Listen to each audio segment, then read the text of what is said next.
And we're live, everybody. Welcome back for another great week.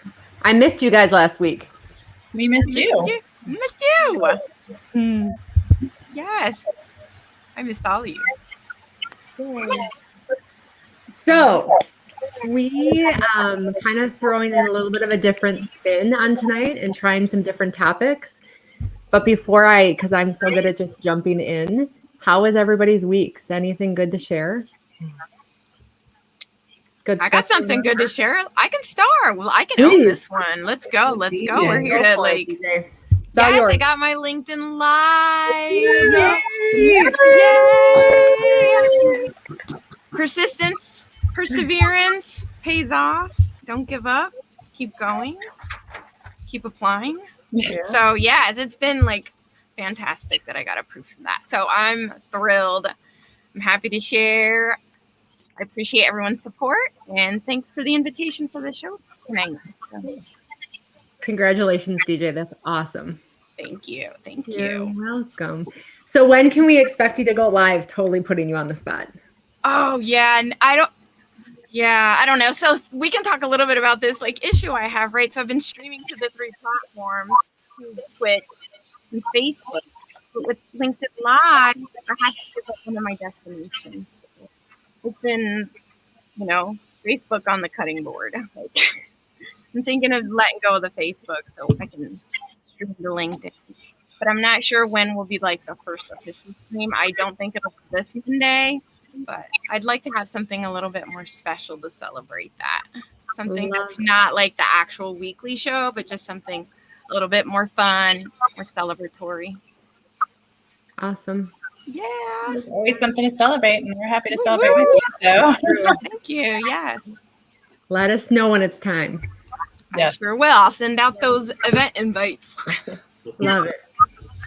Who else? Anyone else has anything fun going on for the week? I had a great week, but if anyone else wants to go first, that's totally cool. No? Okay. No, I had a great week. It's just last night it just has been getting better and better. So last week, I did a show with Simon Dillon, and she's amazing. She basically was like, take it over, wanting to give a voice to sexual trauma, wanting to engage in a really honest, open conversation about that. And we did. We had a great conversation, and both of us felt like there was more. There was more that we could be talking about. And I almost always feel like that when I come off a show, like there's always more. But she then opened it up for me to come back for another show, and then, potentially another one, and starting to really keep this narrative alive, keep this conversation alive. Not every week or anything like that, because that's just impossible. But it's just really exciting for it to this to get traction, where the conversation is going to keep going, and it's a totally different audience than has heard it before. And working with, we're trying to get a therapist to come so we can really help people with actionable steps, like what to do, how to know, kind of things. So that was super exciting. And then I was asked by 2 different people to be a speaker at upcoming events. So that was feeling like, yeah, exactly, Felicia, exactly. That's exactly how I was feeling. I was like, it's all happening. There's yes, there was a turning point. Go Nancy. Thank you. There was a turning point for sure. Yes. Which I'm sort of giddy about it. It's just, it's like Christmas. You put it on your list and you really want the toy, and when you open it up, it's like, ah! And you're almost just like, I can't believe it's here. Like it's really here. So that was amazing. And then last night I had a Zoom happy hour scheduled with Courtney and Raquel. And so I sign on, and Courtney's there. We're waiting for Raquel. And all of a sudden Raquel sits down next to Courtney. And I'm like, did you go back to San Diego? And they were like, no, we're not in San Diego. And I said, did you go to Palm Desert? And no, we're not in Palm Desert. Guess where we are? I'm like, I have no idea where you are. And when you're so not expecting something, you can be so dense about it. They start showing me the surroundings, and it takes me a good minute to realize they're at my Starbucks down the street. And they drove into town just to take me out for dinner, have some girl time, have some self-care time together. And then they drove back to their respective homes. And it was just when someone does something like that for you, and I know these women love me through and through, but man, Courtney drove after work. We had dinner and they drove back, like each of them 2 hours, 4 hours worth of driving, to create this space for me and make sure I was okay. And, you know, make sure I had some love flowing and some good contact. So I don't know how it gets better, but it was a pretty fantastic week. So. Nancy, that sounds amazing. And congratulations on the speaking. That's awesome. Thank you. It's very giddy making for sure. Yes, agreed. So agreed. Yeah. Well, thank you for celebrating with me, everyone. It makes it that much more special. Thank you. Agreed. Anyone else have any fun things to share?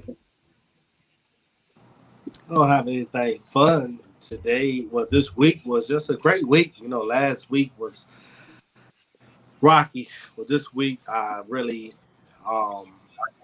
found a safe place within inside myself, so to speak. So instead of me getting off my balance so much this week, I was just working on that. Now I'm learning to kind of control my emotions, the way I react to other people, and the way I react to the situations that pop up and present themselves.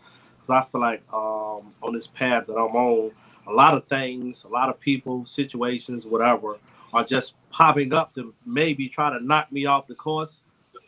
But I'm learning how to manage myself and the people that I have to deal with on a day-to-day basis. So I reflected and looked at myself this week, and I said, you know what? I'm doing very well. So that's something to be proud of. I agree with you, Jaris. That's a great one to be proud of. I agree. That's a great one. Yeah. Shout out to Felicia's hair, because she's rocking. I know. Yeah. Pull that comment up real quick. I like that. Can we just put her front and center so we can all appreciate it for a minute? We'll put her in the middle. Yes. So Rocktown Color Queen. Yes. This is what happens when you let people just do what they do at. It's just like, do you, girl? So, yes. Give them that creative control. That's right. Yes. Yeah. On that, Felicia. I was so proud. I saw Brian. I was like, Brian, you noticed that? Really? Yeah. Felicia, do you have anything to share? Mm-hmm. Let's see. What did I need to share this week? That was good. Like, having the time, like I said, just going and kicking it with my girl to be able to color the hair, and just the whole lessons of where you can just give somebody like this picture, but you just put yourself in their hands and just trust that they're going to do. And the fact that she kind of gave the feedback, because she's, Rocktown's color queen. They're like, oh, that's so fabulous. And she's like, but you're one of the few people that'll actually let me do what I do. And it's like, yeah, but then you get to live like this, So it's like, yeah. So that was a good moment that we were able to share and connect with that. So if you're ever in the Rock and you ever want your hair colored, shout out to Melissa, Rocktown Color Queen. Well, and it's funny because we wouldn't go into any other professional's world and tell them what to do. Right. So the fact that we would go into someone for their expertise and be like, no, but you're going to do my way. Right. You want to control the whole process, and it's like, no. So yeah. So that's how we do. I love it, and you look fabulous. Well, thank you. Yeah, you're welcome. Kelly, Charisse, Michael, anything to share before we move along? I'll share. Yeah. Something. So I'm in the middle of a water fast. Oh, wow. And so my husband has been doing it for 17 days without food. And I've been doing, this is my day 6. And I feel amazing, you guys. Amazing. Wait, let me get this right. So you ain't drinking no water? No, I'm drinking only water. Only water. Okay. Are you adding minerals, Charisse? Just straight water. Yeah, somehow I'm feeling really guilty about the burger and fries I just ate. No, it's totally fine. Like the kids will eat in front of us. We'll watch cooking shows. It's really, I have no idea what's happening, but I feel absolutely amazing. And so we've been on this water fast, and I'm doing mine for 21 days. He's almost done with his. So this week has been really awesome. Just amazing. So what was the initial hesitation for you? Like, if you started like 17 days ago, what was it that made you? So he started 2 days before I took my solo retreat. So when I got back, I found out that because he was only going to do it because he had all the kids. So he was only going to do it for 2 days because I was there. And then when I was gone, he's like, I'm just going to keep doing it. And so when I got back and I looked at him, I was like, I'm going to do it with you. And so then that's why I'm a little behind, but it's good that he went in front of me because he's an example. Well, he was like, the first day is going to be the hardest. Honestly, y'all, I don't know how this is happening. I feel fine. So he went through it. I'm just sailing. Nice. Awesome. Yeah. Congratulations. I've never made it past 48 hours. So kudos to you. Thank you. Yeah, I can't even, I don't make it to 24. I don't make it to 24. Nice. It's amazing. Yeah, it is. There's strength and conviction right there, Charisse. It's true. Mm-hmm. Awesome. Kelly, Michael, anything else to share? I'm good. I've been really trying to be more active lately, just like physically active. I hired a personal trainer. I've been working out with a personal trainer, and I just love how it's like completely changed my everything. And I did acro yoga today in the park for the first time, which was so much fun.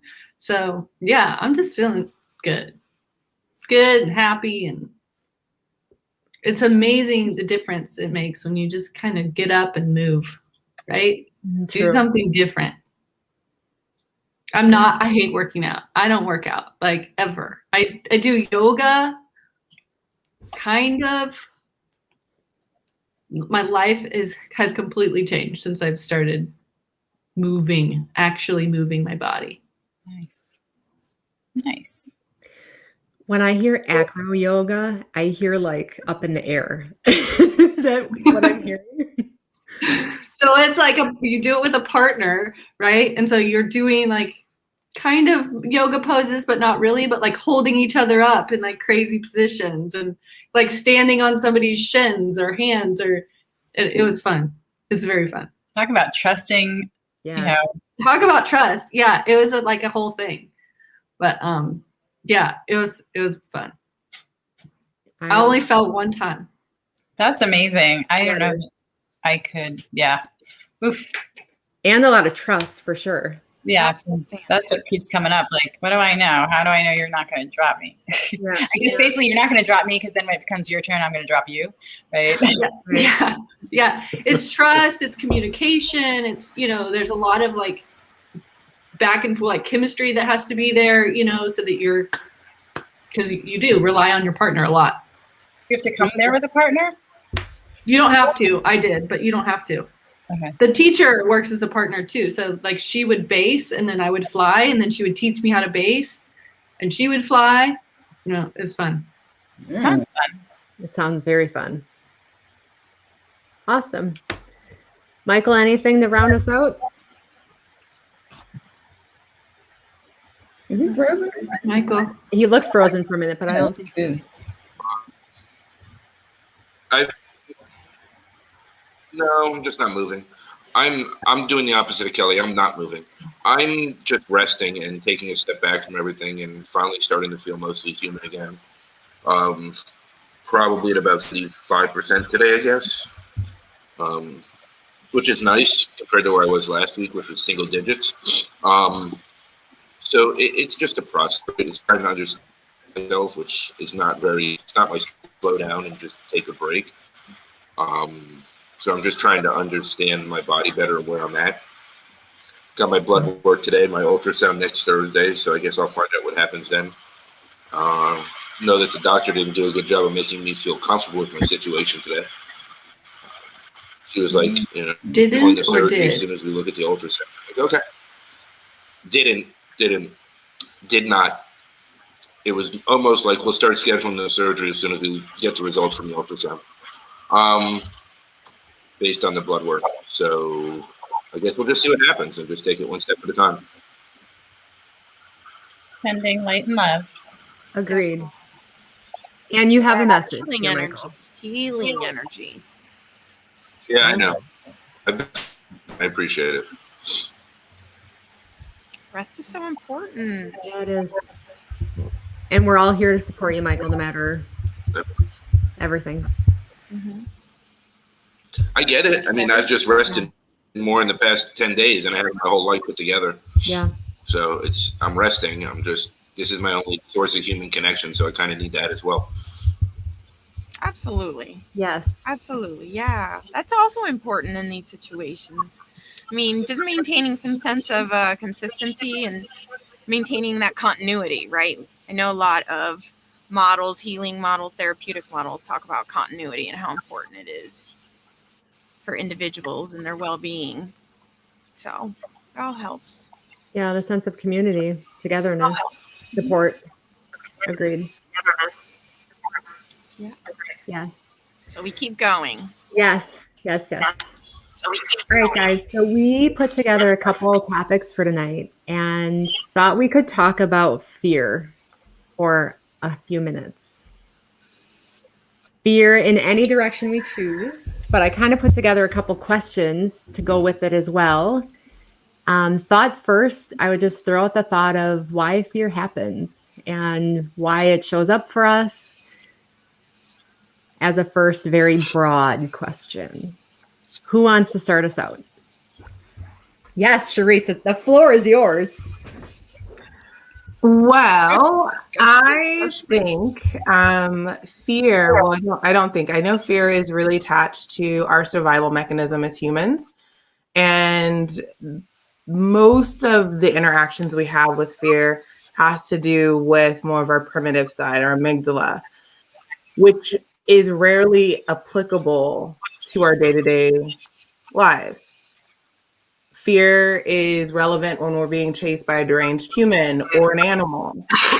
And it's less of like, it's not really helpful in fear of speaking, even though that's what, you hear people saying, fear of speaking. What they're actually saying is, I don't want to be embarrassed and rejected by humans. And so fear is a really interesting component because while it was designed to keep us safe many, many, many, many years ago, it hasn't yet evolved past our amygdala, as in, I'm afraid to speak up. Usually translates into I'm fearful to speak up, usually translates into I don't feel safe to speak up. And so I think there's a lot of distinguishing attributes for fear. And so I read, I don't know if I have it with me, but the Motivational Manifesto talks a lot about fear. And Brenda Bouchard says, unless we are chased by an animal or a deranged human, fear really should be at the bottom of our kind of emotions as humans. And it goes back to our primitive amygdala selves. And I also like the phrase of people rephrasing fear is false appearing as real, or that whole thing I've heard before. So it just, false evidence appearing as real. Thank you. Yeah. You got me. Thank you. Yes. That's what I have to say.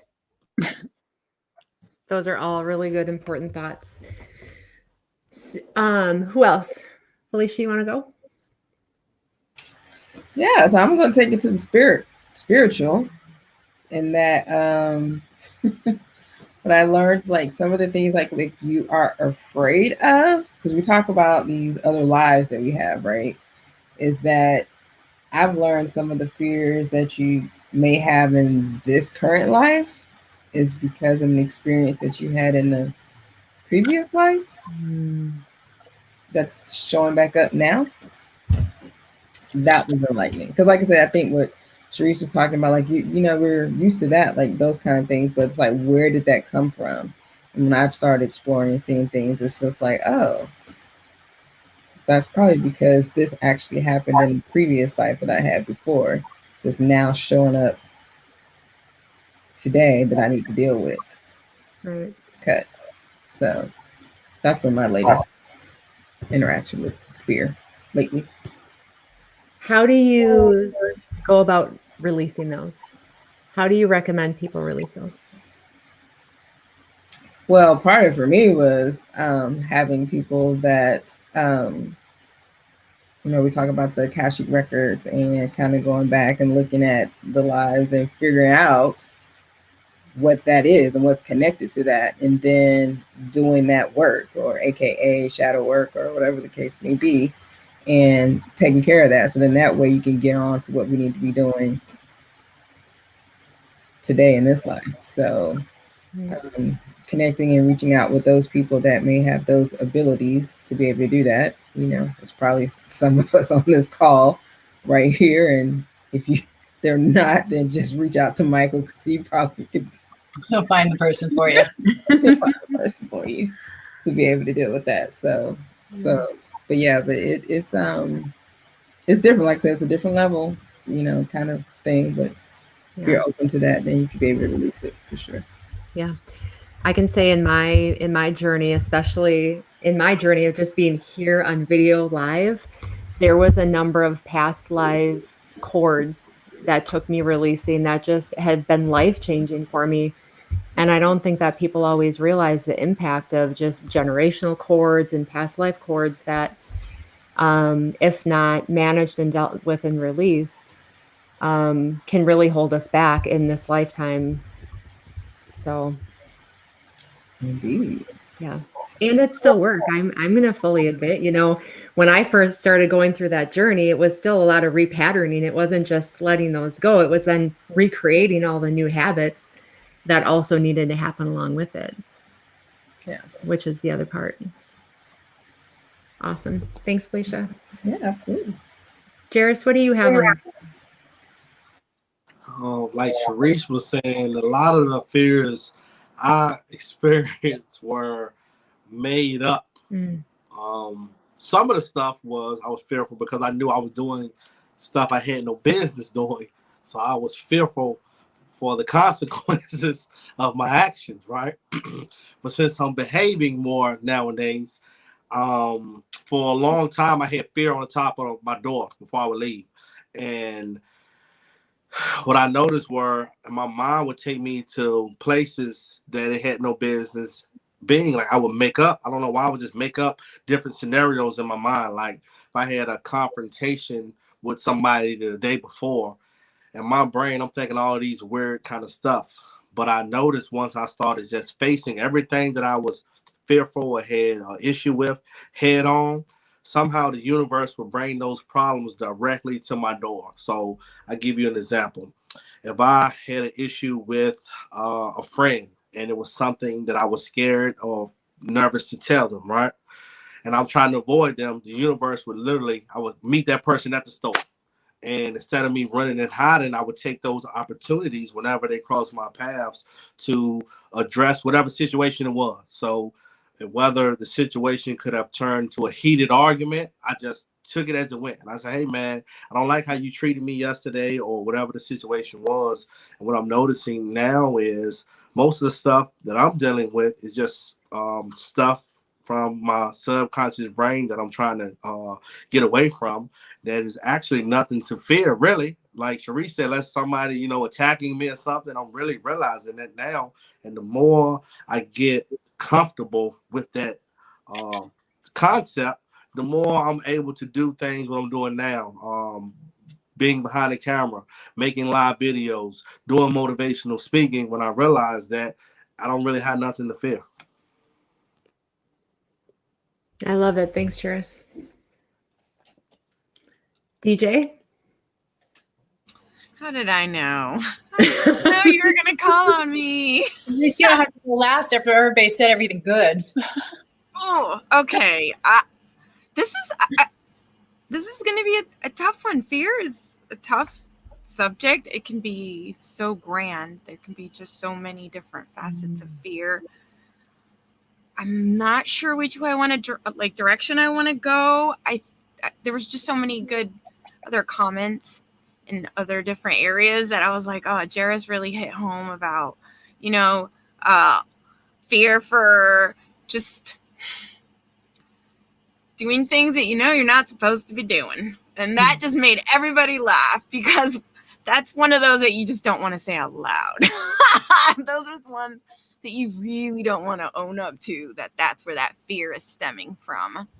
I mean, it's easy to say there's other fears of just, the fear of, not being able to provide adequately, or the fears of not being successful in, your own pursuits. So I just think that there's so many different dimensions to fear, and I think that fear can be really debilitating. That was probably something that I wanted to touch on, was that when you're that low and when you're just feel like you're overwhelmed and captivated by that fear, and where do you do with that? Where do you go? And how do you start to come back out of that?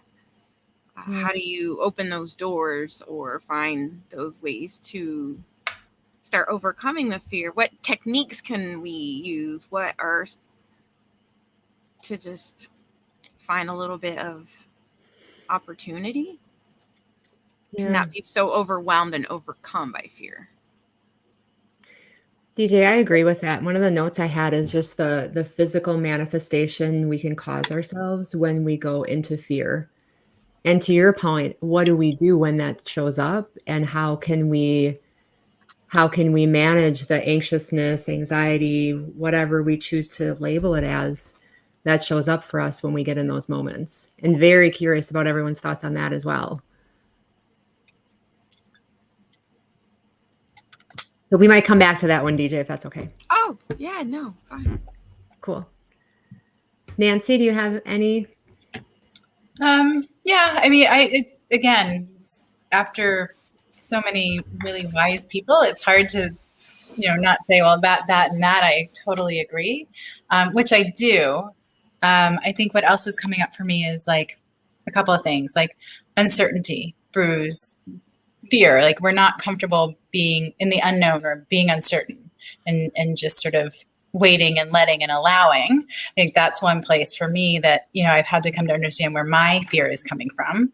And that it's, this letting go and allowing is there's a lot to be said about that, in terms of really believing what's supposed to happen is going to happen, believing you're on the right path. Everything is really syncing together, and the universe is conspiring with you. And that believing part, though, it's the believing, right? Because the fear is it's the misbelief in itself. Right. The fear is, okay, if I wait, I've made a choice and it's the wrong choice, right? Or if I make a choice, it's the wrong choice. And unfortunately in life, unfortunately when it comes to fear in life, we don't always get that immediate feedback that we quote unquote, did the right thing. The other thing is we're taught from a young age that if you make the right choice, if you're doing the right thing, it's going to feel good.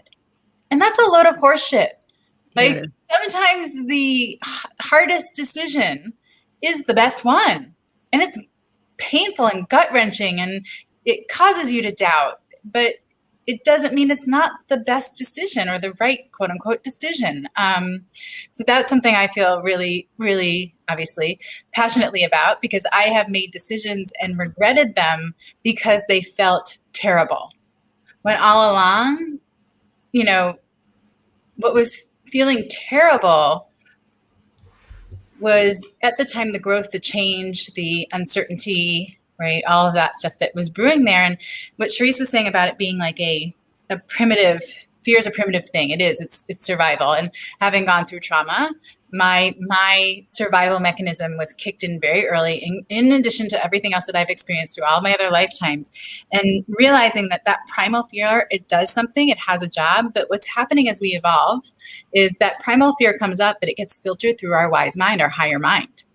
So it's not just an instinctive reaction for survival. It becomes something that we start to really churn on and become paralyzed or, find doubt in it. It's not, its purpose is to protect us.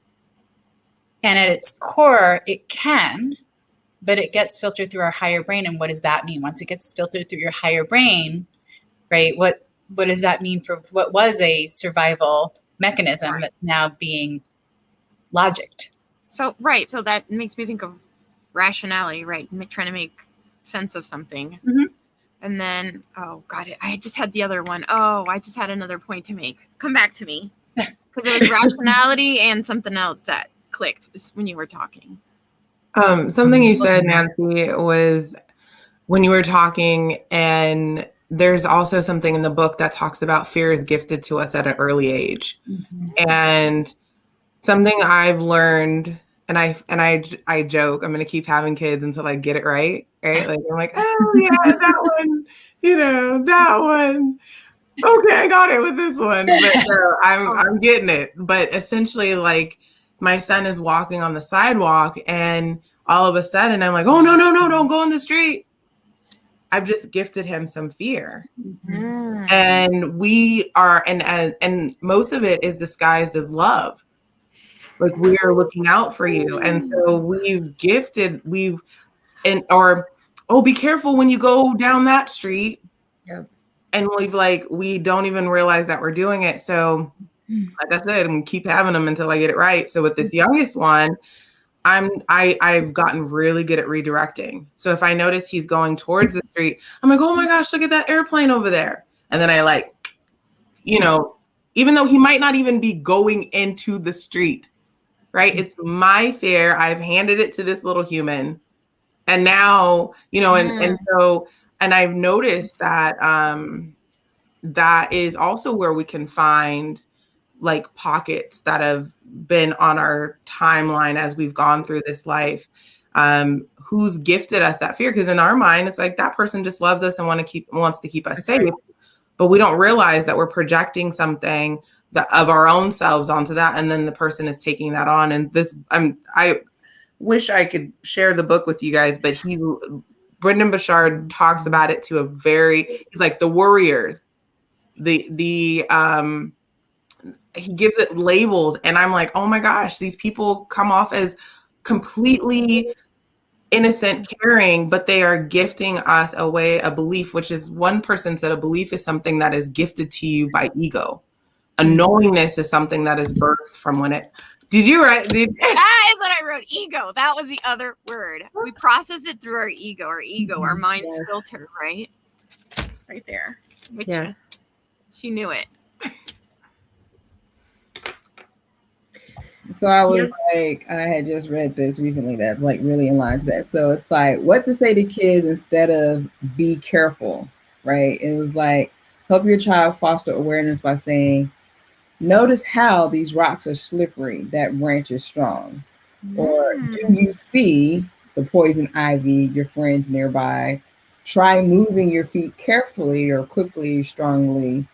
Try using your hands, feet, arm, legs. Can you hear the rushing water, the singing birds, the wind? Do you feel stable on that rock, the heat from the fire? And are you feeling scared, excited, tired, safe? So it's like different ways, like you were saying, of being able to say. Goes back to communication. That's right. Well, and the other thing is, we'll tell kids, be careful. But we don't equip them. We don't tell them how to be careful. How? In that situation. In many of those situations, it's like, well, how am I being careful? Like, well, look both ways before you cross the street. Is being careful, take little steps and see how it feels. Is being like, we just say, be careful, but we're not giving them any we're not giving them any knowledge, any information. So all they know is to be careful, right? Okay, I'm gonna be careful. What does that look like? Well, can I take it one step further? Yes, please. When people tell you to be safe, what are they actually saying? Because I remember my son said it to me one time, and I was like, what do you think I'm out there doing? I get what people are trying to say when they say be safe, but it's not, it doesn't sound high vibe to me when you tell me to be safe. because I'm going to do everything I can within my personal power to act accordingly, be safe, but I can't control what's out there in the world. So are you telling me to control myself and control the elements out there when you say be safe? Right. I feel like it's a, like when my son said it to me, I was like, boy, what are you talking about? Like how, and I was like, how might I do that? What are your suggestions when you tell me to be safe? Like, be safe, be safe. And I heard it so many times that I was just like, wait, why do you keep telling me to be safe? Are you fearing for my safety is what you're telling me? If so, we need to have another conversation about that, because my safety belongs to one and not even my own. So I think there's a lot there. It is a lot there, and I want to just beg you back. We say that a lot in the community that I'm in. Like, I hear that every day, every single day, all day. I can't go anywhere. If my cousin or brother, whoever's leaving the room, that's the first thing I want to say, hey, be safe. That's the first thing they're going to say to me. And just listening to you talk, it got me thinking, because I was thinking about the same thing. Like, what are we actually telling each other? And I trust in the higher power, but I think also there's so many variables going on inside of the world in today's society that you got to think to be safe and be careful, because just walking outside your door, not speaking for you, I'm going to speak for me, right? The environment that I grew up in and go to sometimes, you got to think for yourself and for other people, because if I don't think about my safety or somebody else's safety, I might end up somewhere or doing something or in the wrong place at the wrong time, or just even dealing with the police. That's my biggest thing when somebody tells me to be safe. It's like, okay, watch yourself when you out here with the police, even though you ain't doing nothing wrong, but you have to be safe, because my last experience with the police officers, I had never had nothing against them. I heard everybody say, what's going on to me. I'm like, they doing their job or whatever. But when I got harassed, I was like, okay, yeah, you have to be safe, because I was not doing anything wrong. I wasn't worried about him harming me or me harming him. But I was just listening to his tone and the stuff that he was telling me, like, you ought to be glad you're not in this other county. This whole situation would have been worse. I didn't want to pull my gun out on you. And I'm thinking all of this over nothing. So I need some clarity on that, if y'all can help me, because that's a term that's used a lot in my community. Be safe, be safe. I probably hear that 30 times a day, literally. In this conversation, I have a number of thoughts. Jaris, coming back to yours, I have to fully say, every single time my son has left the house since he was little, well, since he started driving, I should say, I have said, be safe. And I can tell you in this conversation, I will not say it again, because it gave me a whole different perspective. Because for me, for fear, coming back to Charisse's very original point about primal instinct is, yes, generationally, as we've grown up, it was lions or tigers or bears chasing us, right? It was that. For me, as I look to now, we've just evolved, and it's other people chasing us, or it's wondering where the job's going to come from, or whether this person's going to like us. It's just a different evolution of what that instinct is now, which is where, in my opinion, that's where we have the chance to look at it from a different angle and look at it from not fear. And then in this conversation, it's beautiful, right? Because in be safe, I hear always watch your back. And always watching your back doesn't allow. It means you're always in scarcity and fear. There's that fear word. So that would be I think just changing the word. For me, I don't know what that word's going to be yet, Jaris, but I can tell you that I won't be saying that again to my son, because that was a really great point. Charisse, thank you. Yeah. So Charisse, how did you, going into more detail, like what's the, I don't want to just try to figure out a solution like overnight, but as soon as you said that, I started instantly reflecting, like, that's all we say. So what's the next way to me to kind of nudge the situation? Because for real, what are you telling me to be safe over? I shouldn't have to watch my back. I shouldn't have to worry about too much. So how do I handle that with myself and then the people around me? Because this is a popular term in our community.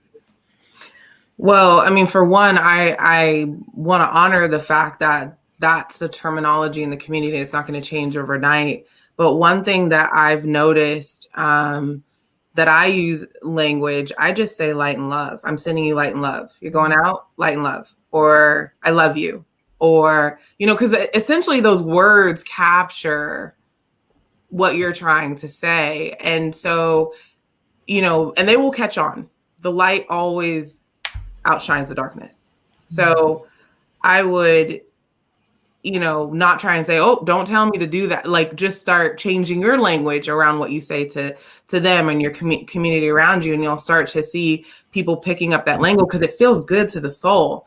The one, this is like a little off topic, but it makes sense. Like when someone says, oh, that's so expensive. What are they really saying? I can't afford it. Or you can't afford it. Oh, you can't afford it. Right? Like I remember somebody was like, oh, that's too expensive. From your story. Don't bring that over here. You don't know my situation. You don't know what's going on. Too expensive is relative. Yeah. So I think that, like, again, there's just language that we are accustomed to using and not really paying attention to the meaning. And thus it's causing these ripples that lead us to, again, this fear conversation. Does that help, Jaris? Oh, yeah. Yeah, that helps because now you give me something to give my friends, because some of the environments that we be in, I know me just thinking back, somebody would tell me to be safe. It's like, all right, I gotta be on point, you know? So you are actually putting me, I'm cool before I left. Now you're like, all right, man, be safe. Now you got me in the mindset, okay, is somebody trying to attack me? Do I gotta watch my back? I wasn't even thinking about that. And some of the friends, me knowing their situation, I can only imagine, especially when they hear it coming from me, because they respect me. So if I'm telling them to be safe, I can only imagine what they're thinking, right? So that gives me a different perspective to push out to my friends and family members who are already, you know, walking a tight rope anyway. So I don't want them to have to feel extra paranoid. So now I can say, you know what, I love you, or give me, because I was just ready to say, be safe again. Light and love, sending light and love. I figured out a word to replace with being safe. It's that whole being intentional with your words, right? No word is void. So we know the power of words. We all acknowledge the power of words in other areas of our life, right? We're very conscious of like need, want, you know, desire, intend. There's some words that we really are careful with, or most of the time are choosing our words carefully. And that be safe thing has just become so customary. And when it's talked about like this, you realize how loaded it is, right? And how it resonates with everyone, but it doesn't necessarily resonate the same way. But for everyone, there's something there, right? That's this undercurrent of like, right? It doesn't sit well when you think about the words, like the intent. If you're using the words intentionally, it doesn't sit great. So I think that this discussion is enlightening and also gives me the opportunity to, like you said, Cap, in your community, it's used all the time and it's used differently than maybe in my community or someone else's community. But essentially we're the message we're sending is not all that positive, no matter how you start to break it down, right? It's either we don't trust you to keep yourself safe, or you need to watch your back, or, you know, I don't know, a million other things. And, you know, I'm worried, you know, it makes me scared when you go out into the world, whatever those things are, to really reflect and think about the power of our words. Like no word is void. Each has its own vibration. Each is going to create its own wave. Each is going to have its own energy, and how important that is. I'm loving this. Yes. Michael, what do you think about all this conversation? Topic. Which part? All of it. I've just been listening. What are your thoughts? I think there's a lot rolled into this, right? I mean, this isn't a simple conversation. This is multi-layered, right? Like, we can go where Charisse started it, where Felicia took it, which is down to soul level and, past lives and how that impacts us. Say bye to Charisse. Bye, Charisse. Thanks for coming. Thank you for your Bye, insight. y'all. See ya. We're sorry, Michael. We had to give her love and light. Love and light. Thank you. Thank you. Bye, y'all. So maybe it's it. You walk out the door. Trust your judgment. Trust yourself. Sorry, go ahead, Mike. I think there's so many multiple levels with everything that's being discussed here, right? And when you're looking at fear and you're looking to saying be safe, and when you're looking at all these little words that we're used to using, are we using it on what level are we using it? Because my conscious is my soul. My subconscious is my human habits and behaviors and triggers and traits that has been created during this lifetime. I have fears, I have insecurities, I have traumas, I have everything built on all levels within my body, whether it's in my DNA, whether it's in my human experience this life, or whether it's from my soul level. So when I look at what level I'm doing this work on, it's done on multiple fronts. I mean, this isn't just let's walk through the park one day and we're there. This is the deeper you want to go, the deeper you have to do the work and the more work that there is, right? And when I look at these things, I've made the same mistakes in my current experience, past life experiences that I never dealt with. So when something keeps coming back up because I'm not dealing with it in this life, there's also a pattern of that through my past lives that I've seen. So these are karmic cycles that have been built over. So those cycles have to be broken for me to be able to break them in this lifetime. And when I break them in this lifetime, then I break them in my past lives, which is where I've really come into this acute awareness, which is how I take my over-analytical self and make it into a positive. That's how I stay aligned straight to my soul's purpose every day. That's how I stay soul-centered, is by my hyper-acute awareness and paying attention to exactly where the information is coming from. Is it coming from my subconscious, which is my human characteristics and habits and behaviors from this life? Or is it coming from my conscious, complete awareness of everything that I am in essence and everything, my full being itself, to where this is something either from a past life or just a higher purpose? So I'm really being aware these days of where my messages, where my words, where everything I say is coming from. And then what I can do is trace it back from there. But for any of us to do that, we've got to be willing to look in that mirror and do that deep work, right? And we can sit here and say it because a lot of us have done this work and a lot of us have really spent a lot of time on it. But up until I did it, I had no interest in looking in the mirror. I didn't want to look at myself. It was everyone else around me, damn it. I didn't do shit wrong. I don't care what anybody said, right? So it's always easier to do the blame and shame and guilt towards everybody else, but it's just a reflection of it's just a reflection of what we're dealing with internally. I can't live separated from my conscious anymore.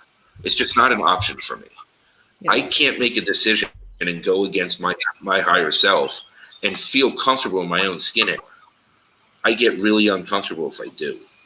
So I don't even attempt it. If it goes outside of my core values, outside of living in my soul center, I won't make that decision. Does it lead to me having a little bit more of a boring life? Probably. But it also keeps me in a very centered, focused place. Like last week when I felt like a dog's ass in death, I still was centered and focused as much as I could be. I was centered, but I wasn't overly focused. It kept me grounded, right? And that's so important to me today that I don't want to sway from that. So depending on where you want to go with this conversation and how deep you want to take it, is be safe coming from the environmental human experience that we have in our subconscious in this life and how we were raised and how we were conditioned to be in society to tell people to be safe? Or is Nancy right? And on a higher level self, we tell ourselves, be aware. Just be aware of what's going on around you, because then your higher self will make the right decision every time. Yeah. Well, for me, that's what did that cover it? What I say. That's good. That's really good. Pretty good. Yep. Covers it. That was very good. Had me crying. You had me crying. Mic drop. We can go now. We can just end the show on that note. Yeah. Well, that's what I literally tell my kids. I just say be aware of your surroundings. That goes both ways. Because yes, my kids are African American, but it's not the fear, but also just be aware of your surroundings. What do you notice? What do you see that's good? What is all so it covers the whole genre for us, but at the same time, know where you're at, what's going on, and go from there. So that's what I personally say. I just tell my kids that look at that. I didn't catch that, Michael. You cut out for a minute. Not African American, so Yeah. Well, I guess that's my Wi-Fi is worse than ever, so I've got to like break. Yeah. But that's part of it, right? Because I'm not African American, I don't have a lot of the same worries that you guys have because of society and culture around you. It's way outside of your control, a lot of things, right? I mean, it's systemic. It's been built into the system for generations. So we can't pretend that doesn't exist. So there's so much outside of an African American's control or a Latino's or any type of non-white person. I mean, I don't even know how to say it, but it non-Caucasian, I don't know. But like anytime you're outside of that, you have to tell your children to be safe. You have to tell your children those things. Be aware of your surroundings because it's so much out of their control. It's ridiculous the world that we live in and how insensitive and ignorant and just shameful it is. Yeah. Yeah, but I will say this. My little incident in Savannah with that police officer, I noticed something. I stood my ground. We all did. My younger brother, my younger sister, we stood our ground. We were very tough with them cops, right? And I noticed something unique that his supervisor was out there. And thank God he was, because it would have been a very ugly situation. But I noticed my sister wanted to file some complaints and, do all that kind of stuff. But I told her, I said, let's hold off because the way we handled that situation, I know for a fact his supervisor, his co-worker, I know probably still to this day, they are really drilling in him like, look, you don't treat people like that, because we didn't back down. We weren't confrontational, but we let them know, like, look, I don't know how you treat other people, but you're not going to treat us like that, especially when we're not doing anything wrong. I mean, it went from me being in the police, in the passenger seat of a vehicle. First of all, he's referring to me as my sister's boyfriend the whole time. He's like, I know your boyfriend's got drugs on. And I'm like, first of all, I'm her brother, but that's none of your business. And it went from that to me literally being in the back of a police car in handcuffs, like, just like that. But I think us having these conversations is letting people know, look, this is how you treat people. And being stern behind it. Now I'm listening to what Carl is saying in the comments. I know it's not going to happen overnight, y'all. But I really felt confident in standing up for myself because that situation turned out to our favor. He literally took us both out of handcuffs. I told him that. I said, man, take me out of these handcuffs. Take my sister. Go apologize to her because, you're treating us unfair. And I could tell that people are starting to get what's going on. People are starting to wake up. But I think it's up to us having these conversations and just being real and being truthful about what's going on, because that is a big fear, especially in my community. So I notice when I do say be safe, that is really what I'm referring to, because a lot of my friends and family members, they still walk a tightrope. So when I say be safe, I'm directly not trying to sugarcoat it. That's what I'm telling them to. Be safe when you out here in these streets dealing with these police officers. Yeah. And, I love these conversations because from my perspective, I can suppose I've talked to my friends who have children of color, and have to have these conversations just because of what the climate is. I mean, over the pandemic, I spent a lot of time with one of my friends, and she was saying how she just kept having to cut his hair because her, 14-year-old son is 6 feet tall. He walks around like with his hood on. And if he's got disheveled hair, they ask him to take his hood down. Like, they're automatically going to make decisions about him all the way through that. Yeah. All the way through that. I have become a person who, if I see a traffic stop and there is a person of color involved, I stop. And I will get out and stand behind my car and hold my phone up. I'm not recording anything, but damned if it's going to happen when I could have done something. I'm pretty sure everybody that's seeing you do that appreciate you doing that too, Nancy. I can tell you, because we are in it together, y'all, and that's just what it's going to take to change this narrative. Well, and that's the thing is, I'm privileged to not have that experience. I can't give up my privilege. Yeah. There's no way. Yeah. What I can do is use my privilege. I can insist on the playing field changing. I can participate from a place of compassion and empathy. I cannot know and ask, right? And say, what does it really mean to be an ally? What does the community need? What am I doing that's right? What am I doing that's wrong and not helping? Right? Can you be curious? Again, ego. Can you check your ego at the door? And everything you think you know and you think you're right about, just toss it and listen. Really listen and really offer up your power, to put your power and energy towards something. And so if me stopping for 10 minutes makes the difference, you know what? Even if it doesn't make a difference, if everything would be fine anyway, best 10 minutes of my life. Yeah. Because I know people I love are, Jaris, man, like, you're not the only one. Obviously we know that, but like, you know, my friend with her son and just all these conversations that I don't have kids I don't have to have, but I know are very different in from household to household. And so if I've been given privilege, which I have been, then it's my responsibility. It's my responsibility. And I don't know, I can't, it's who I am, but I couldn't live with myself if I didn't use that to do everything I could. Guys, I got to be honest, this conversation infuriates me in a way, in that knowing the way people treat other people.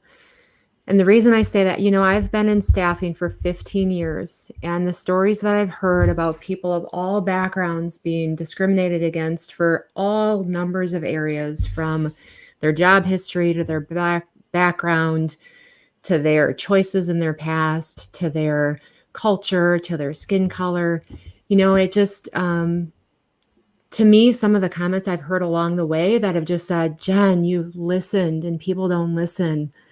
And I've not been chosen for this job because of this. And I've had a job rescinded because of that, or this has happened because of this.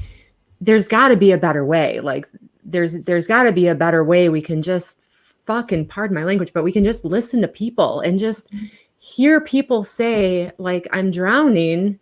Somebody needs to listen to me and just have my back. Let's just have people's backs. Well, can we start listening with our ears and not with our eyes? Yeah.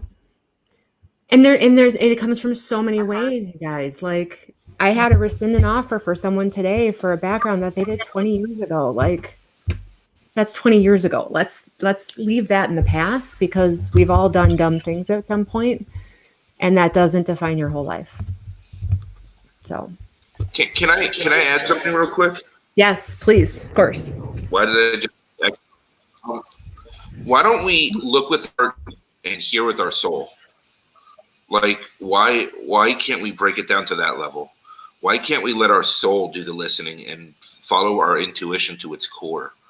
Like, our intuition will never guide us wrong. We can ignore it all we want, but again, cosmic universal smacks will just keep putting the same damn thing in front of us. Right. If you don't believe it, keep trying. I promise it'll keep coming. You know, why don't we just take this a level deeper? Everyone hears their soul and intuition the way we do, so they're relying on other methods. Right. How do you teach that? So is the question. Like, how do you just teach? Go ahead. Go ahead. And society doesn't really like encourage that. No. It doesn't. They don't encourage you to follow your intuition. So that's already like a fight in itself when you're fighting all these social, constructs I mean, of I'm here to. what you're supposed to do. Yeah. But I mean, I'm here to fight all. I'm here to elevate humanities completely through knowledge and understanding. Yep. And I'm going to sit here and talk about my soul's message, my soul's intent, my soul's purpose, until enough people hear it that they drown in it and have no choice to look at it for themselves. Yep. Because the reality is, we need to have these conversations on that level so that others want to get there. Yep. Like, oh, look at the kitty. That's too cute. I mean, I agree. I agree that nobody has these conversations. I agree that society doesn't encourage it. I agree that society discourages it, right? Mm-hmm. Like, they don't want us thinking for ourselves, society, cultures, traditions, foundations. They don't want us thinking for ourselves and being outside of the box and having our own freedom. But I'll be damned if I'll be damned if I'm going to listen to them. Because I know what's right to me. And what's right for me is sharing my message. A lot of people don't know how to understand that. I didn't. I certainly didn't for the longest time. It was all whatever this says. I need to make this work and follow this. This will guide me. Okay, so test case. So test case right now. How did you at that level that you can now? Say that again, because I think you went out. Cut out for a minute. Yeah, my Wi-Fi is horrible. How did you get to the point that you can do it now? I felt like I kept pounding my head against the wall. Like you said, it kept coming up and it kept coming up and it kept coming up, and I didn't realize why, but it was because I was moving intellectually. I was moving with the ego and the thinking and the rationalizing type of. I wasn't listening with my heart and my intuition. But what I'm saying is a lot of people don't. And since we're not taught that, we have to teach people that. So we have to have these conversations in order to teach. So then my question would be, how do we teach them? How do you know that that's your intuition, or that you're onto your intuition, or that you're following when you feel that that's what that is? Because that doesn't, they don't teach you that in schools. They don't teach you that in, like, you don't talk about that on the block with your friends. Yeah. These are not conversations that the youth are having. So how do we have these conversations with the younger generation so they can start to develop it, so we can spearhead it early on? One of the reasons I ended up in education. Yeah. Well, and that's the first for me. DeeJae, go ahead, Michael. Go ahead. No, Jen, go. My Wi-Fi's horrible, so it's all over the place. So for me, DeeJae, to that point, I'm grateful because I've always had that natural gift of always taking care of people. And I think for a long time it came on the back end because I didn't feel taken care of. So I was always guided to make sure no one ever felt like they were alone, right? But to me, as I look for me, what I do and what I teach any person that I have the opportunity to connect with is we have a chance to, if we see someone, we can coach them. We can, if we have more knowledge, we can give them that knowledge that we have. We can try to give them the tools or the resources that they want and need and ask for, or help them find those tools and resources that they want and need and ask for. And then just have their back every step and just believe in them. I'm amazed by how many people just don't have someone that believes in them to say, you got this, you can do this. I'll help you along the way. Just let's go. Let's do it together. Let's run up the mountain together. As a disability navigator, you see it all the time. People in their most vulnerable, just feeling left behind, feeling lost. No one has hope. No, they're just in the level of despair, and you just got to give them some inspiration, letting them overcome fears that have debilitated them for so long. They're not able to move it towards their heart and listen to that. Go ahead, Michael. And agree, DeeJae. I'm telling you, my Wi-Fi is really bad. It's missing all over the place, and I'm sorry. How many people do you think you just taught how to do it, though, DeeJae? You shared your story, and how many people do you think you just taught how to do it when they're ready to hear it? You want to know how we teach people? What you just did. What you just did taught people that are doing the same thing. Jaris having the conversations that he has every day with his community. Even when they're not listening, they still hear him. They come back to him weeks later, months later, and they say things that blow his mind because he never thought they paid attention to anything. It's the same way that we do it, is through real, genuine, deep conversation. It's the whole reason I wanted this group in the first place.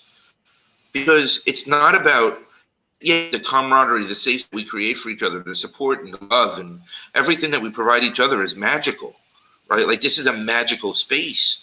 But having these conversations, reaching different audiences, having different people involved, hearing different perspectives, but different cultural, environmental, socioeconomical backgrounds, inspire different people at different levels because it's relatable perspectives. You know, I mean, ask Felicia, she does it because she is a coach and she is extremely intuitive, right? And, you know, yeah, I do it one way, right? Which is calling people out on their shit right on the spot. And I do it very well. And you know, and I do it.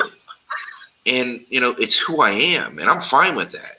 And I got to do every one of my conversations is this deep, no matter who I speak to. If they don't hear it, they'll come back months later. Ask Jaris, he'll tell you. You know, this is the level I speak at. We all know.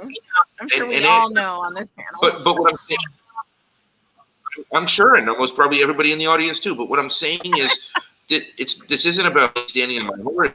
This is how we change things. Yeah. This is how we change it. We don't change ourselves to fit into a society that doesn't fit us.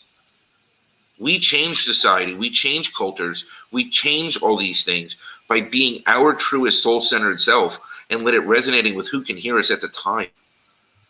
And I promise others that we never thought heard us will come back to us when the time is right. They will find us. Felicia, what's your opinion? I'm curious. On which part? All of it. Pick a piece. The coaching piece. When you say, like, when do you decide that you're going to have that? For me, and the experience that most people is like they've had some breaking moment. They finally let down some guard and they finally said, okay, I need something else outside of me, something in order to help. I need some help. So that means they're now open to be refilled with something else. So hopefully, you know, what they'll be then filled with is empowerment for them to go on their own journey to get to their ascension level. To keep going. To keep wanting more. Right. Not filling them with, you got to do it Felicia's way, you got to do it Jaris's way, you got to do it Jen's way, but rather encouraging them like, okay, well, what is your way? That's right. But many times, most people don't want to do that. They want to have the ego. They want to control it. Like, you got to do it like how I do it. And just like how Michael was just talking about, like, we could be talking about the same things of, you know, hey, pulling somebody out of their stuff. But his approach is going to be different from how my approach is going to be. Which is going to be different from DeeJae's approach or Nancy's approach or anybody else's approach. Yeah. But we're all light workers. And we're all here to connect because there are so many different people. Mm-hmm. Mm-hmm. You know, I mean, just in this audience right now, there are people looking at this screen that's going to resonate. Yeah. Oh, Jen's my coach. You know, or Felicia's my coach, or Jaris is my coach. Like, and we got to be cool with that. That's right. Our job, like you said, no ego, is who's going to help that person at that time. That's right. Mm-hmm. And if we practice what we preach and lead by example, we have to trust their intuition to know what they need and to recognize it. And so it also goes to validate that they made their choice based on their own guidance, their inner guidance. You have to have an abundance mentality, first of all, right? So if you get a client, it doesn't mean that mine's not coming. There's somebody that's out there that I'm going to resonate with, and the work that we do together is going to be transformational for them, right? There's abundance. There's plenty of it. And to recognize we all have different skills. We're all different people. We're all have different skills. And again, I do it in my speech pathology world. I say all the time, like, I don't have an ego about it. Like, I can't have an ego about it. If you think working with someone else is best for your child, then please, that's the decision you should be making. I know I'm good at what I do. I know I could help, but there's something that's drawing you toward that person at this time. There's a reason for it. My ego doesn't get a vote. Wow. Yeah. That's beautiful. Truth. I wanted to just touch on something and go back real quick because Michael, Please. you asked me a question and I was kind of still thinking about it. And it was like me knowing or like being able to be here and me coming from such an intellectual type of frame of mind, even though my heart always did the work. I just wasn't able to make the connection. Like I've been doing the work. I've been, you know, a light worker and heart centered doing the heart work with others. But there was still that disconnect, right, between the intellectual and what I'm thinking I'm doing and society says that you are doing, and then what the universe is really saying you're doing and what we're supposed to be doing.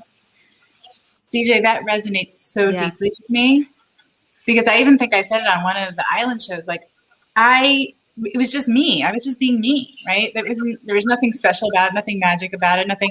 And it took a light worker, energy worker, healer, whatever, you know, people are comfortable with whatever term they want to use, having a conversation with them and recognizing that in our conversation, they were doing exactly what I do, right? That it's always been there. I've always been doing it, but they stepped into being intentional and conscious with the light, like the light work that we do. Right. And I think that resonates with me. I think it probably resonates with a lot of people. Like you just think it's who you are, and it is who you are. But there's more to it. Again, like I said, when I got intentional and moved into that space, it was me amplified. What I give to others to a higher level.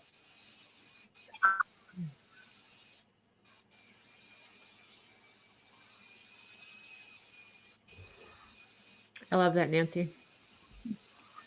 Well, it's also from spending time with people like you all, right? I learn every day. I grow up, and I don't mean like get bigger. Like I step up every time we're together. With every show, I grow. That is what I always tell myself after the show. With every show, I grow. And that's part of it. Are we willing to have the conversations? Are we willing to surround ourselves with people with maybe not exactly the same opinion of ours and that's going to challenge us and, hold fast to our core values, but know that other things can change?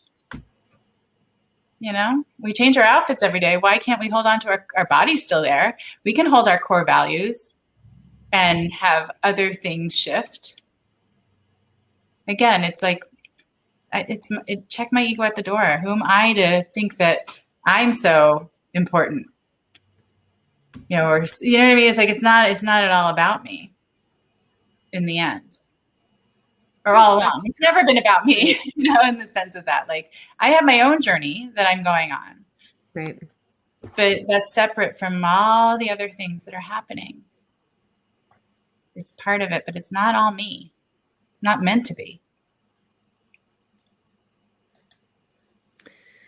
So going back to the last topic, how do we as individuals, as communities, as people help keep being there and supporting other people in this capacity?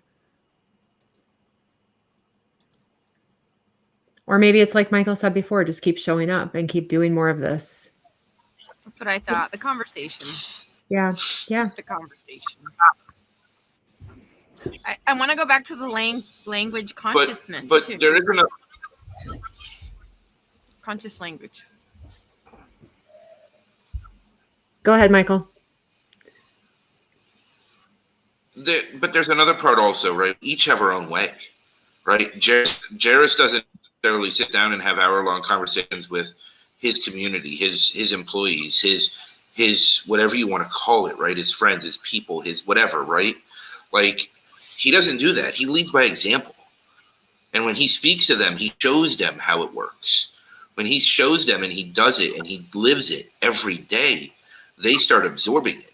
That's how it works for Jaris today, right? Now he's starting to get more vocal in shows and he's starting to put himself out there in a different way, right? And Jen, you're doing it through your shows. You're doing it through one-on-one touches. You're doing it through your day job, right? Like Nancy does it every day through her day job and through her own job. DeeJae does it through her day job, and then she's now starting to do it on the side also, and starting to have these conversations on a different level and relate to people that are relatable to her. And Felicia's just, this glowing light bulb that people get magnetized towards, right? Because, she just does, because that's how she comes across. You feel her strength, conviction within herself because of where she's at.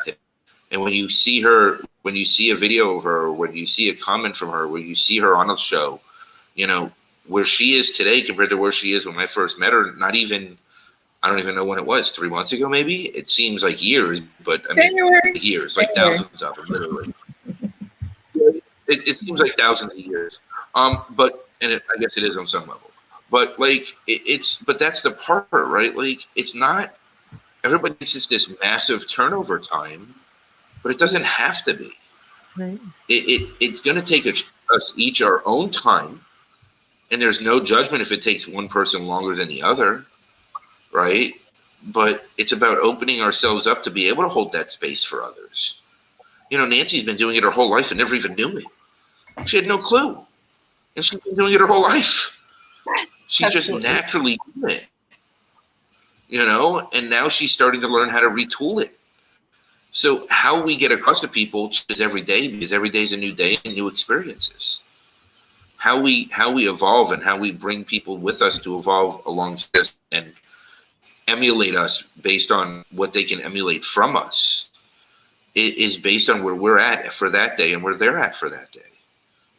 And the abundance thing is huge, because knowing that if somebody goes to somebody else, it's not that you're never going to get somebody else. You get 10 new people, right? And it's just because they need to go a different direction at that moment, right? Because sometimes people have their own path, and sometimes their paths jut and spin and do back and go backwards, and then go up and then go down and go sideways. And I know this from personal experience. They go all over the place, right? And sometimes you've got to allow, and it's the hardest thing in the world to do, right? It's miserably difficult, and it's very hard not to take it personally, and it's very hard not to let it impact us. But I'm still learning every day. Every day is a learning experience. I mean, Jaris, how many times have you called me or texted me and been like, I can't believe what this guy just said to me? Because it's something that you said a week or two or a month ago or 2 months ago, and it's like, I can't believe, listen. I mean, but that's the part, right? Yeah, we were talking about language. That's how we're changing the world. Yeah, DeeJae, you were talking about language. He's going in and out. He's like a homing beacon. I'm like, I hear you. I hear Mike. I hear Felicia. Yeah. Okay, I'm about to say. Okay, Yeah, so Is he on the delayed track or something? I think so. No, I was letting Felicia go. I kept hitting the button between the mute and the camera, but I was telling Mike, man, you don't know, man. You literally was saving people's lives. I was ready to flip out one day. I was usually get ready to go live. I'm like, man, cancel the live. I need to talk to you right now. Am I tripping? But you're showing me, you all are showing me. Let me say that. I have to go through this. I can't go over top of it. I got to go through it. And what I'm learning also, more importantly, I'm learning, like you just said, Mike. So I did a video on it today, but I heard you just say it. I'm leading by example. And that is what's going to benefit everybody down the line, because at the end of the day, I am who I say I am, and I thrive on that. You're going to get this is who I am. I'm not faking it from nobody. So that is my gift, to be able to lead by example, and they will eventually see. Like you said, I never forget. I was walking up on a conversation, and I'm hearing them. They spitting it out. Like, no, Cap said you got to do it like this, because if you got to take care of yourself. And I'm just like, oh, okay. So y'all know what's going on. Y'all just playing with me, right? They're just learning. They're just learning. Right. Yeah, but I'm learning very quickly, and I appreciate this space because it allows me to know that I just got the text message from Raquel. We love you too, Raquel. Sorry. You just came across the screen, but I'm learning, y'all, and I appreciate y'all for allowing me to know that I don't have to have it all, that I can make mistakes, that I can be a human being, and it's okay. And it got to happen overnight. Give it some time. Might not be this year, next year, might be 1,000 years, but it is what it is. Now, what was you going to say, Felicia? I was just talking about the language, and one of the things that helped to clarify things for me, like how we use the terminology like light workers. So that's like an overall like label. But one of the articles that I was reading talks about like the various types of light workers. And so, like, for example, one of them is a way shower. A way shower is basically, I am living the life. People are seeing how I live, like, oh, okay, that's how it's supposed to be kind of done.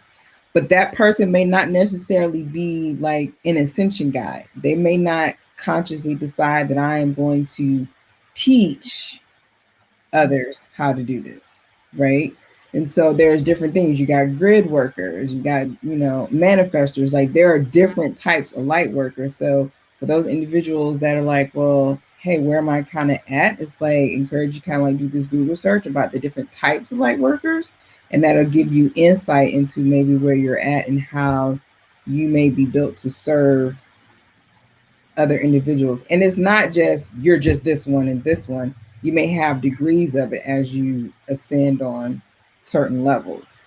So like how, Mike was talking about earlier, like I kind of gravitate towards those that are in the beginning. Like when you're coming in, as he was talking about, you may be attracted like, oh, okay, how's that going? And then give you those like foundational things. Like, okay, you're good. Now you gotta go to the next level and to the next level and to the next level, kind of thing. So that's one of the things I would encourage everyone to kind of figure out like what type of light worker you are. Because light workers general, take that to the next level, and that'll give you more insight into how you may be serving others. But that's definitely what I'm hearing for you, Jaris, is that you're showing people the way. You may not consciously think that you're an ascension guide and teaching per se, but yet you are, because you're growing to that level to do that. And real quickly, I know what y'all saying is right. That's a perfect example. My brother just told me this today. He said, man, wow. There's a group of people that I'm dealing with, their family is like paying attention to what's going on with me. And he told me today, he said, man, they're learning from you. He said, you are actually showing them. I said, yeah, I mean, I never thought that, not judging them or putting their business out there, but they came up pretty rough. You know what I mean? Mm-hmm. So for me to be placed in their lives is like, wow, I know that they're picking up on it, because my brother, he just told me that, Felicia. Literally, right before I got on the camera, he said, man, the people learning from you. So keep doing what you're doing. Yes. I have to commend Jaris, because for me, this group in this panel, I seen him when I first got on LinkedIn, and his video just ended up in my scroll, and I'm like, oh, like, cool. Oh, I like this message. Okay. Like, I just was so drawn to him and his energy and his presence. And I knew that he was my people just through that video. And that was like 2020. Like, this was last year. And, just me working and chipping away at what I needed to do to get to where I needed to be. But I knew that I was going to come back to him. I knew that he was going to be part of my journey when I seen him. So, and it got to the point where I reached out to him. And I was like, I have to give where credit is due. Like, you were one of those very first, like, sources of energy that touched me, that told me that I was in the right spot. And you don't even know it. No, I don't know, but thank you. But let me tell this about you guys. Believe it or not, I'm so happy to be a part of this group because this is where I get my energy source from. This is like my secret weapon because I'm out here on the front line, y'all. When I tell you, I cannot wait to be able to share my story without having to sugarcoat anything. That way people can see like I really, was going through it. But Thursday is my day to be around my friends, and that means a lot to me because I have people who think differently than what I'm used to on a day-to-day basis. So I'm thankful and grateful for today and for Mike, for everybody even putting this together. And I just ask as a small favor, y'all keep an eye on me, because I kind of, I'm being for real, Felicia. You got to watch me a little bit because I'm still learning, right? And if I'm, my hula hoop ain't really somebody gonna pull it, and I told you this, Nancy. Keep me accountable. I do. Thank you. Double Dutch. We're gonna double Dutch. Right. I will definitely trip, so I'll turn rope. I love it. All right, guys. DeeJae, did you have one last thing you were going to mention before that I stepped over? No. It would start a whole nother conversation, and I don't want to go in that direction. I think we're in a really great place to kind of start closing it in. I want to give a shout out to Robert. I know that feeling. Yes, Robert, I know you do. I know. Well, guys, great conversation, great night. This was awesome. Yes. And I thank you all for all the wisdom and all the nuggets that I took away. Light and love to all of you. Light and love, everybody. Yeah, light and love. Thanks for everyone for joining us too. Thank and you. We will see you next week. Good night, everyone. Good night. Good night.